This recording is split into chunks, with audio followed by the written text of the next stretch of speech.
హిందీని బలవంతంగా రుద్దుతారా? భారతదేశం మీద హిందీని బలవంతంగా రుద్దుతారా?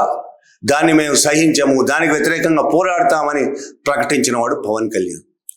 ఆ తర్వాత బీజేపీతో టీడీపీతో కలిసి అధికారం పంచుకొని డిప్యూటీ సీఎం అయిన తర్వాత ఇప్పుడు మాటలేంటి? హిందీని బలవంతంగా రుద్దడానికి వ్యతిరేకంగా తమిళనాడులో డిఎంకే పోరాటం మొదలు పెడితే డిఎంకే అక్కడి అధికార పార్టీ తమిళనాడులోని హిందీకి వ్యతిరేకంగా కాదు, హిందీని బలవంతంగా రుద్దడానికి వ్యతిరేకంగా. ఎవరైనా హిందీ నేర్చుకోవాలనుకుంటే తమిళనాడులో కూడా చాలా మంది నేర్చుకుంటారు, నేర్చుకోవచ్చు ఎవరైనా. హిందీయే కాదు, ప్రపంచంలో ఏ భాష అయినా నేర్చుకోవాలి, నేర్చుకుంటే మనకు ఉపయోగం కూడా, తప్పేం లేదు. కానీ బలవంతంగా రుద్దడం, బలవంతంగా నార్త్ సంస్కృతిని రుద్దడం, నార్త్ భాషను రుద్ది అక్కడ మొత్తం సంస్కృతిని తమ గుప్పెట్లో పెట్టుకునే ఒక కుట్ర జరుగుతున్నది అని డిఎంకే దానికి వ్యతిరేకంగా పోరాడుతున్నప్పుడు ఈయన మాటలేంటి?